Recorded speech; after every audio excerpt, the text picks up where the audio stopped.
Welcome to the Nonprofit Exchange podcast. Stories by leaders for leaders to help you raise the bar on your own excellence, to release the potential inside of you.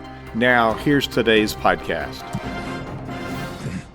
Welcome to this episode of the Nonprofit Exchange. We tell stories of things that work, nonprofits that people actually have an idea and they bring the vision to reality. And many times we interview guests that tell you how to. This particular episode of the Nonprofit Exchange is a story of a man who had a vision for something and turned it into a nonprofit, and it's the only one of its kind, I think, anywhere. So David Swartz, welcome to the Nonprofit Exchange. Well, thank you very much, Hugh and Russell, for having me on your show. Let me make one little correction. We're the only one in the United States open to the public at this time. Great. Others are going to say they're going to try, but we're the only one at this time. And I told you I sold a lot of those cameras when they were new. They're so older than that. I mean, what's the oldest camera you have in the collection? I have a lens from 1850, whole camera probably 1868. That's before photography me. started in 1839, and Staunton, where I'm located, his first photographer was 1847. 1847. Now, they didn't have film back then, did they? No, it was plates. It was called daguerreotypes. My goodness. So, folks, we're having this very technical discussion, but we're going to take it off the technology here. We're going to go back to, actually, technology in the right word. Technical would refer to cameras. Let's go back, David. We have people on this listening to the podcast who will be watching this video who have a vision, an idea for something, and they don't know that it's possible. You've done this for quite a while. Talk about, just a minute, your history as a merchant, as a photographer. What is your background? What brought you to today? Okay, I came to the store when I was a junior in high school. The president of the business was a 50-year master photographer, Margot Kent. And I liked the portrait side for a while. And so I was the grunt person, focusing the camera all the time. But I liked the actual pieces of equipment better. So she was president of this business, and I came down to the store, and I just stayed here. And I've been here since I was junior in high school. Now, come next May 30th, it'll be 50 years for me. Wow. Same place? No, different location, same business. Same business. We were just around the corner, so just about a block away. Oh, my goodness. So Staunton is spelled Staunton. That's right. When I ask Siri, she says Staunton. She's not from there. She thinks she's from New York. Yeah. So let's talk about this entity called what do you call this nonprofit? What's the name of it? The Camera Heritage Museum. The Camera Heritage Museum. And when did you actually form this nonprofit? December 5th, 2011. Okay, so it's relatively new. Relatively new. The biggest problem was it was easy to get the nonprofit. I thought would be hard. The hard part was getting the certificate of the state of Virginia to raise funding. So we had to go through the Department of Agriculture to get a certificate so we could raise the money. We just got that about 2 months ago now. Oh my goodness. Wow. Now we can raise big money. Now before that we could raise small money. We couldn't get grants or big money before that. So a lot of nonprofits just start going and they start raising money. They don't realize they have to register with whatever state they're in. Department of Agriculture, which is a very unusual, not Department of Taxation, Department of Agriculture. And that may vary from state to state. We're in you and I are both in the Commonwealth of Virginia, and I think we do some things a little differently. So when did you first have a vision for starting a nonprofit? When my son didn't want to have any part of the cameras at all.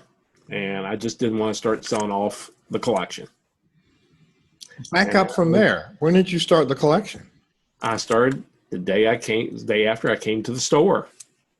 Oh my! I bought a camera from a person and paid $75 for it. I was only making $57.64 a week, and I asked for a week's advance on salary to buy it. And my boss thought I was crazy. Well, isn't that a prerequisite for being in the camera store business? I think so. All right. So you started a collection. Now, all of these cameras, now people can see the cameras behind you, but that's only a small sampling of what you got. Do you have an inventory list that tells how many items you have in that store? Museum? We have approximately 6,000 cameras in the total collection. Not all of them are totally inventoried yet because we have gotten 2 huge collections have come in. So we have not completely compiled the total collection. So why did you start this nonprofit? Well, I called Eastman House. They were showing a small version of a small collection down the hallway in the mansion, but they're not showing the huge collection that's in their main vault.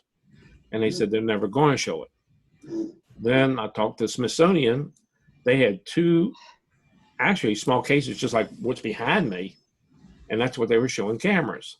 Then they took them out, and they're not showing any now. Now, the only ones they're showing are in aircraft. They're mounted in the aircraft bombs of the planes. That's the only things they're showing. And they put them in the warehouse. So they're not going to show them again. So we decided to open this up as a nonprofit so the public can see what these cameras actually look like. It's nice to see them as a picture, but to actually come up close and almost touch and see what proportions are. It's a big lot different. Sweet. Yeah, it's easy to use. Sorry, we had a little question about the feed for we're broadcasting this live on Facebook too. So, Dave, say that last sentence again because we had a little noise. Come on. I'm not sure what the last sentence was, but I'll give it a try. The Smithsonian and the George Eastman House have huge collections, but they're not going to put them on show. So we looked at if there was any others in the United States, and there were no other camera museums open to the public. There's a lot of private collections, but nothing open that people can actually see. And there's a difference when you can actually see it and almost feel it. You get a proportion of size, what really the photographer went through. Some of these are pretty large, a lot of them are small. So it's a whole variation. They all do the same thing. Yeah. So there are museums for artifacts with the different kinds of collections. Like I was in Reno, Nevada. There's a wonderful classic car collection that goes back the same number of years as your cameras. So why did you decide that this should be a nonprofit instead of a for-profit business? That's a good question. I thought it would be better as a nonprofit. Thought we could probably raise more money to get a larger location because this is by far too small. On the whole exhibit we have on our floor, we're showing about 1/3 of what we got. And that's not a lot. Oh my goodness. I was amazed when I saw what you have. If I'd seen the rest, it would have blown my mind.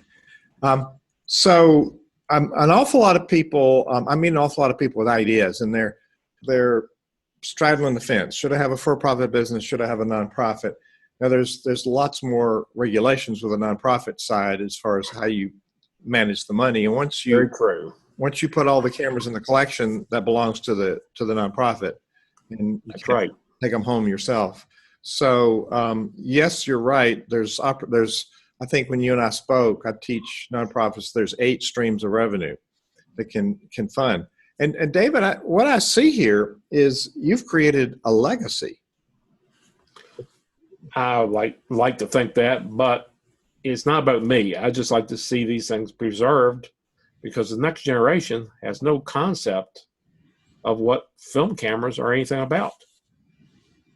I live down the road in Lynchburg. I just moved from Blacksburg. And this morning I went down to a frame shop because I got an old house. You got to have those hooks, that hang at the molding at the top, like in a gallery. We're a frame shop also. Yes. Oh, that's right. I got to call you. Anyway, I went around the corner and there's the Lynchburg Camera Store, and it was like going back in history. And you probably know those folks, but they don't sell old cameras. One of the few, I think it's one of the last 5 in Virginia. Yeah. And so it's when I operated my camera store in Madeira Beach in St. Pete, Florida, I saw 45 over the 17 years I ran this store. I saw 45 camera stores close up. It was in transition. It was just before electronic digital imaging came along. So we're talking today to Dave Schwartz. Dave, what is your title with this museum? I'm the curator. You're the curator, but you're also the visionary and the founder, correct? Yes, sir. Yeah. So you're the one that holds the vision for this, correct? I believe I do. So I want to talk about how do we start up a nonprofit and how do we make sure that our vision is faithfully executed, and it's not about you. This museum will live on in perpetuity, and it will be a legacy, and you'll have an endowment fund that's going to preserve it for time immemorial. And if share the vision for the future, you want to have your own facility and certainly a larger facility. Russell, you've been perusing the website, and when you logged on early, we talked about how amazing the collection is. What questions or observations do you have for our guest today? Well, I'd like to welcome you, David. It's good to see you again, 2 weeks in a row. And nice meeting you. I just thought it was, I wasn't sure what you did, but then I went onto your website and I thought, how cool is that? You get a camera guy to talk about vision. I would like to think that was deliberate, but if it wasn't, anything to stop the age and mental condition thing. but endangered artifacts. I was reading some stuff on the site about how many different types of cameras that were actually manufactured, and I see that you guys are on the top 10 endangered artifacts list. You've been there for 2 years in a row. What is that list and who put it together? That's the Virginia Museum in Richmond. They're going to change it a little bit this year, so I don't know what we're going to be doing, how they're going to redo it, but they're going to change it from what they were the past 4 or 5 years they were doing. Yeah. Do you see these older cameras as endangered artifacts? How did they come to be categorized as endangered artifacts? Oh, I definitely think they're endangered because I think most of them are getting thrown in the trash or just truly, they are being thrown in the trash. One prime example, when we came nonprofit December 5th of 2011, in January of 2012, Linda Gray, the curator down at LSU at Lafayette, had a huge collection that they say either we take it or we're going to have to throw it in the dump. One thing about a nonprofit, they have to give it to another nonprofit or it has to be destroyed. Mm. And I think our IRS law that should be changed, but I can't change it, but that is the law. We were the only museum open that were accepted. The problem was they asked us to pay for the shipping up to us. We couldn't afford it at the time. So I got some friends, Chuck Wilson, down at Wilson Trucking, which is now no longer, they just sold out, was very gracious and gave us from Memphis to Staunton free. It was a beautiful gift. And he got his friend from LSU to Memphis to give it to a very reduced rate. And we got it. And it was a wonderful collection. And they were going to just throw it in the trash. So that was our first gift. Okay. Wow. Well, yeah, it's kind of strange because on the one hand, you had people that just wanted to chuck it into the landfill, and most of these cameras or stuff like this is sitting in private collections. It's kind of like one extreme to the other. And how much success have you had at talking with people that have private collections? Are there people, a lot of them out there with some interest in displaying their cameras, whether they gift them to you or loan them to you? What's the interest level? I don't know what the interest level on the gifting on loan. We don't want to take something on loan because of the insurance and the liabilities of it. Gifting, yes, we would love to have.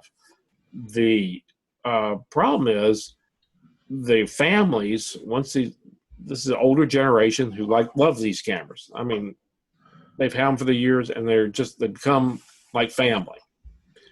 They just don't want to turn them over. When they do turn them over, it's usually a widow or a child inherited them. And that's when we get it. The problem is, it should be decided upon before the person dies or whatever he wants to do. It also needs to be recorded and they need to be appraised by an official appraiser before they give them to a museum. We have a collection that was just given to us that it was not appraised beforehand, and we can't find an appraiser. So we have a huge collection. He drove down from Connecticut, brought us a beautiful collection. Now we got to find an appraiser. We can't find an appraiser. I cannot appraise it by law because I'm part of the museum. We can't find one. It's a problem. There's less and less of this type people who understand this materials. I hope IRS will change some of the laws a little bit. We'll see. Well, there's very specific, and Russell knows about IRS. That was one of his former employers. And there's rules there to protect our tax system. But Dave, I think it's an important fact. Let our viewers know where you are, and if they do have some historic cameras or lenses or any artifacts that relate to photography with film, where would they contact you? You can get us on our website. We have cameraheritagemuseum.com. On our Facebook page, again, Camera Heritage Museum. We're the only one that's on the web. The only camera museum in the United States open to the public. So it's the first one. Very easy to contact. But first, I would suggest go to your accountant first. See what the accountant says to do. Get the appraiser before you ship, before you do any paperwork. Then, if you want to donate, then you already have your appraising part, which IRS requires. Then we proceed from there. We have our forms on our website for all that, for donations. Great.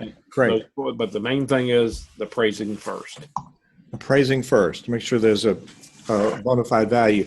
In your narrative, when we were starting, you talked about working for a woman who was a master photographer. That was an earned title through the Professional Photographers of America, and you had to prove your worth, and there was a whole qualification process to be able to use that term, master photographer. Correct? That's right.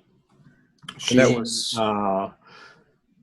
you have to, it's a three-part thing. You have to teach, you have to exhibit and win in the exhibits, and then you have to be in the business to do. And it has to work all together, and you have to prove yourself as a good photographer. But you worked for somebody that was that classic portrait artist.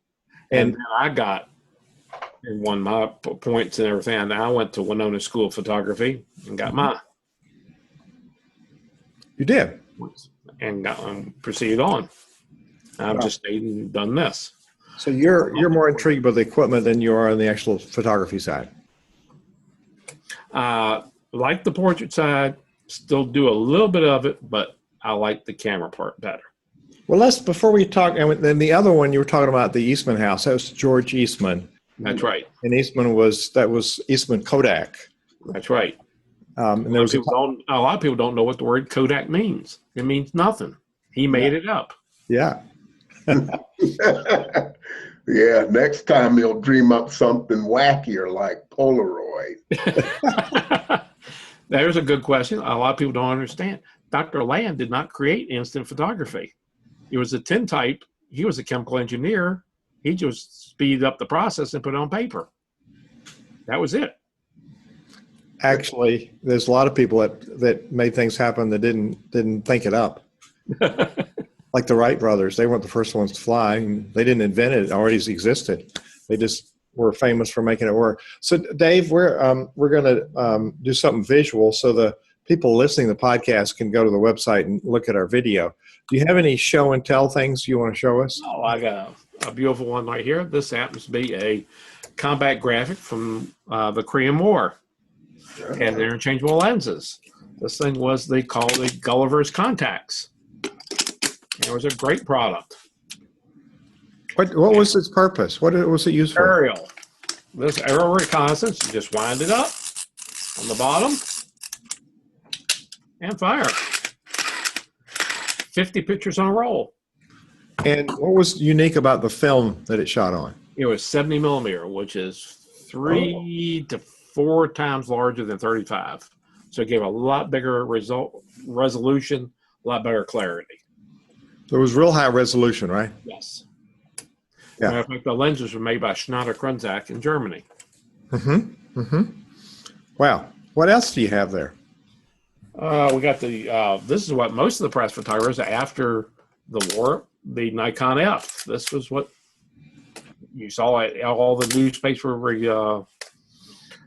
the White House briefing staffs to everywhere, all over the country, all the sports photographers. This was the good old standby, the Nikon F Atomic. That was back in the 70s.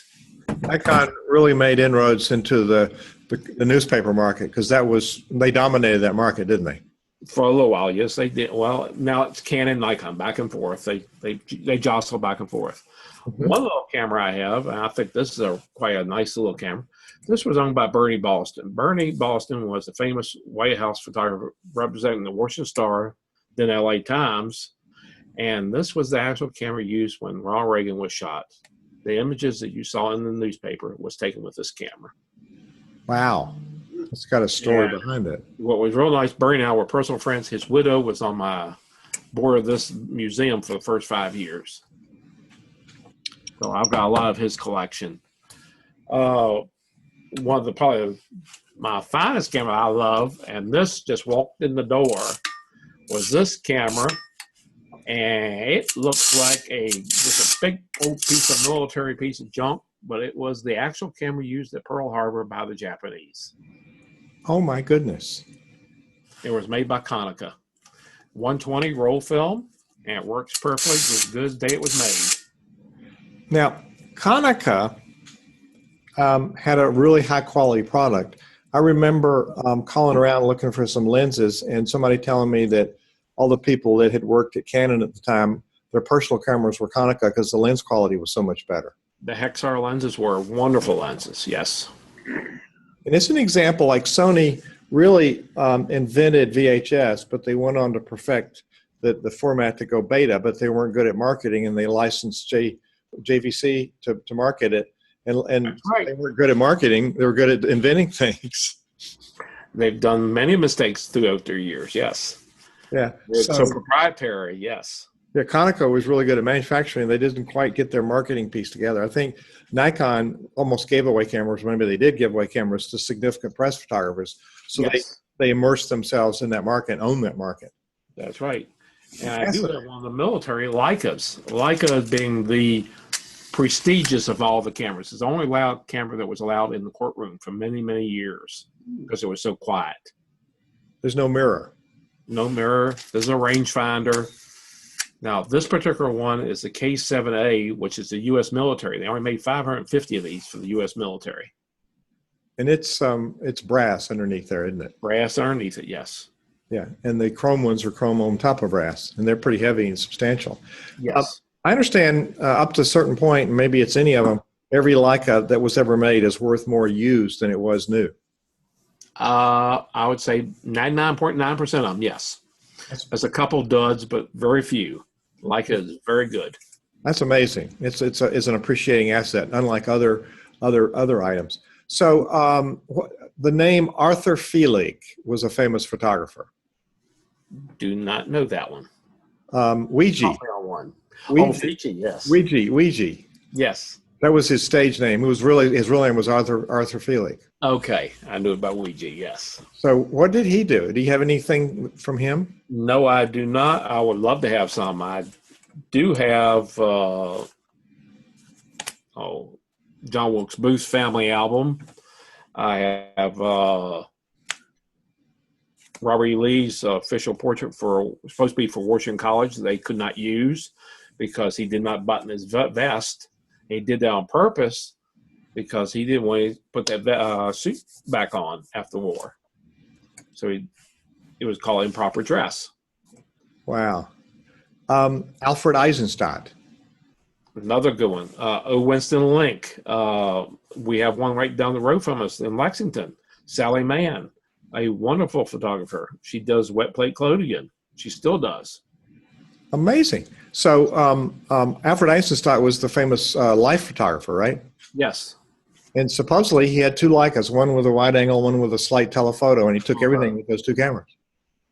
That's why I said Leica. That's why I have several. We have over 100 in our collection. So it's not only the equipment; it's the eye behind that's able to capture. I would say very much the eye, but the optics help a lot.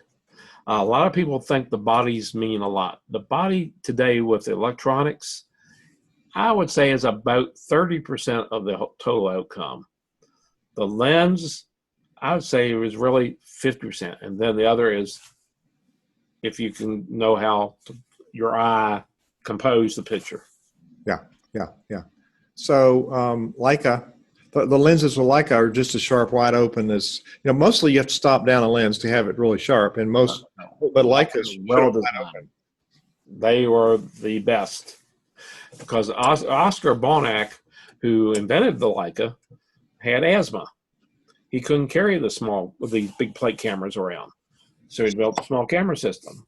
But Ernst Leitz II didn't want to put it out until he proved it. Lovely. Do you have anything from the Brady brothers from the Civil War time? No, I do not. A lot of people don't realize, but most of the Brady plates were repurposed.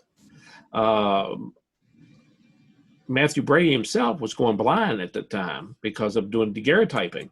Daguerreotyping uses mercury. Mm-hmm. Mercury poisoning, Mad Hair's disease. He couldn't see, so you had Gardner and O'Sullivan. But those plates afterwards were repurposed, and they were put in greenhouses, and they're lost now. Oh my goodness. Well, it's clear that there's a whole lot of stories attached to these precious artifacts that you have. Definitely. So when you had a vision for this, what was the first thing you did? It was probably before you got this nonprofit tax exempt status in 2011. So before that, you started thinking of preserving this collection and moving it forward. So talk about, what was your vision, and then what's your vision for the future? Well, my vision then was just a collection, show people. I did not understand nonprofit at all. When I started learning nonprofit, I had to do a lot of self-education. There's not a lot of places where you can find that stuff out, except if you want to read book after book. But they have all the same type things. It's not very easily read and easy to put together because IRS law is very, very specific what you can do with certain things. So what's your vision? What's your vision for going forward, the future? We need help. We try and get some new people on our board that are really interested, or other people to give us a hand. We are now trying to acquire the P. Buckley Moss building that is about 9 miles east of us in Waynesboro, right off the 64 exit. Virginia Tech owns it. She gave it to Virginia Tech with $6 million in cash. It was built as a museum. It's ideally suited for what we want. And it's been sitting empty for 5 years, and it's going in total disarray. I hate to see it happen that way. Yes, P. Buckley Moss is a legendary artist. Yes. And she lives in that area and paints the Amish. She does. She lives in Lyndhurst. She has her barn. Yeah, and she paints the unique style. She paints the Amish. Yes. community there. Very unique, very famous, very prosperous and successful artist. So, Dave, your vision, if I'm understanding your vision, is to have a self-standing facility. You can display all of your artifacts. Will there be some storytelling or education or other kinds of activities? We want to have total education. Right now, we're doing a GoFundMe, Facebook. We're raising funding, trying to do some funding that way right now. But if we get the new building, we would like to have 3 different dark rooms: wet collodion, the tintyping, and traditional dark room, and teach it. We would like to have some professors come down from RIT and from George Eastman House to give lectures. We could have almost like a little school there because it's just beautiful location. It's beautiful scenery to take pictures in. It would be ideal. And a lot of people, you might have a class on how to make your photos archival, because a lot of people don't realize that your old photographs will revert to silver over time. Not totally silver. It depends on how they were washed. Right. What we have done is we have digitized most of the collection. We have glass plates. We have about almost 3,000 glass plates. This was an old bank, and they're in a vault, and they're temperature controlled. Oh. I handle one glass plate almost every day, and there is no degradation I can see to it unless you scratch it. It's a wonderful product. I mean, it's almost ideal, and that thing's over 100 years old. Wow. I'm thinking of just the normal old pictures from the 30s, 40s, 50s that people have in their drawer. They're turning brown. They're turning brown because the chemist or the pharmacist at the time, because that's where most of them were being processed, did not understand that you had to wash the salts out of the paper. If you wash the salts longer out of the paper, they will last longer. Even today, if you take that old black and white image, put it back in water and wash it for another 10 minutes, it probably could last a lot longer, and just lay it flat down and dry. Great. Well, David Schwartz is a curator of this one-of-a-kind in America collection. And I bet if there's collections other places in the world, they're not exactly like yours. So it's unique in all the world, I'm sure. The one thing I have to say is we have gotten 3 to 4 very large other collections from other private donors. There are some fantastic pieces of products that we're going to get lost because the families were going to just throw them away.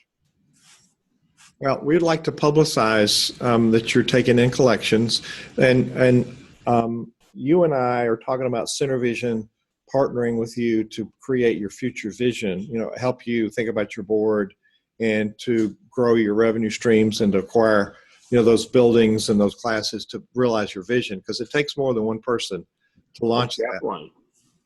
You and I met just by me stopping in, but I do have a pretty vested interest in what you're doing here, and I think I can, we're in a conversation about how CenterVision can help this museum be the dominant museum and serve others. And you might even have, I know art museums have rotating collections from other famous art museums. So that is true. The collections that aren't on display, there may be some negotiation for a partial loan of those. That's display. what we've already talked to with the Smithsonian. If we can get the building, because we have to have the museum standards, we'll be part like a satellite of the Smithsonian. Then we can borrow from their master collection and have rotations. And we possibly, now I have not talked to Todd Gunnison, who's the head curator for down at Eastman House. He might be able to do the same type of thing, which would be nice to be able to show these nice old artifacts instead of being locked up and never be seen again. It's nice to see them in pictures, but to see it in real life is entirely different. It is quite different. Russell, what are you thinking? We're nearing the end here. I want to hear what he has to say. Yeah. I'm thinking about the educational aspect, because just a couple of those cameras that you showed us have a significant history. So have you recorded that or written some books around it? Or? Yes, we have. I'll just grab one around the corner here. I tamed this one just a couple of months ago. This is one of 100 brownies that were stereo that were made. They're pretty rare. And like I said, somebody was probably going to throw this thing away. And it is absolutely beautiful. And this is from, I think this was 1905. Yes, this was 1905. Yeah, so I think some books on the history, and I mean, you could probably categorize those by manufacturer or by year, and because you got some. That has already been done. There's plenty of books out there. That's not the problem. The books are out there. The images are on the internet. What we want people to come in and actually see it. And we can't let them touch it, but I mean, they get right up close and personal to it, and that it tells a lot. It's entirely different than just seeing it on a book. Well, I was thinking if you could get people to read the book, or you could make some videos. That would help. Oh, yes. Video tours just to get them to come in would be great. And I'm thinking, well, they're rare, but maybe some education, live courses or online courses on that type of photography and the history of photography, just as a way to stir up some interest and that's true through the door. Because I mean, once without dedicated folks like yourself, all of this knowledge, all of this history is in danger of falling by the wayside. We're not the only one. Yes. Well, I mean, we're just in cameras, but it's in every form of life. That's you're exactly right. David Schwartz, you have a passion for something very unique, and it comes across. I look forward to exploring the future with you and seeing how we can, at CenterVision, be a champion for the uniqueness that you have in preserving this history as a legacy and educating people on what really happened in those eras.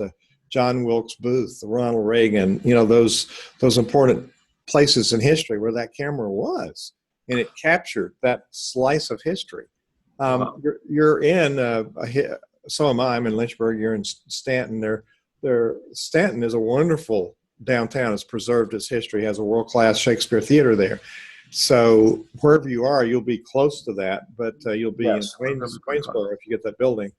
But David, we want to encourage people to contact you if they have collections. We want to encourage people. It's not far off of I-81 going, up by the North and south. We're right at the intersection of 64.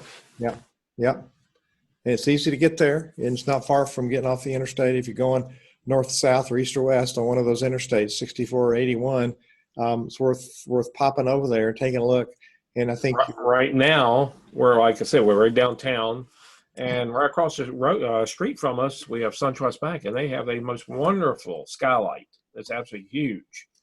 Two blocks up from us, we have Trinity Church. There are 8 Lewis Comfort Tiffany windows in there. 2 of them are hand signed. They're priceless. I mean, we have a lot of historical artifacts in this area.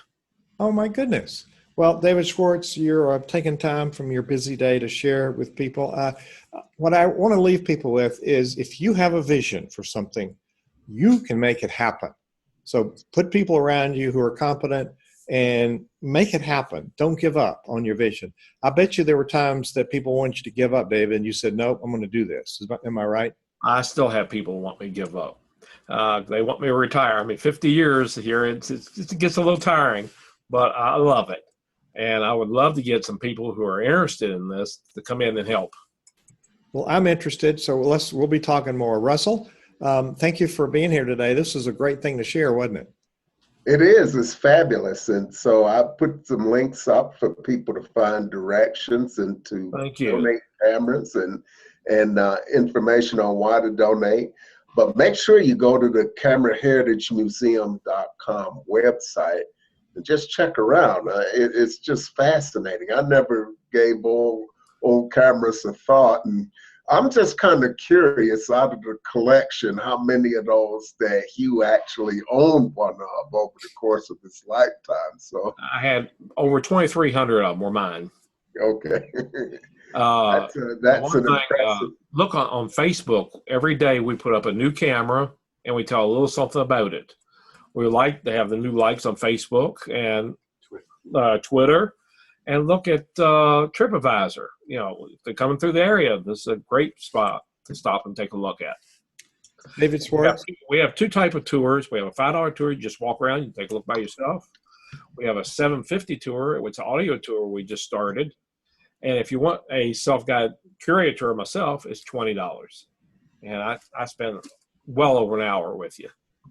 That's a deal, David. And yeah, because there's so much just a wealth of information that you can give people. So that's I'll have to call you when I'm out east. I appreciate it. Yeah, I have to get Hugh out of there before he walks away with some of that stuff. We appreciate you. Russell's out there where they have those young mountains. They got points on them. Oh, yes. Thank you for having me on your show. Great. Well, the Facebook feed dropped out. We'll post it up there later on. But David Schwartz, you're a man who had a vision and you made it happen, phase 1, and you're going to make phase 2 happen. And we're going to partner with you and make sure it happens. Blessings to you. Appreciate it. Thank you very much. Goodbye.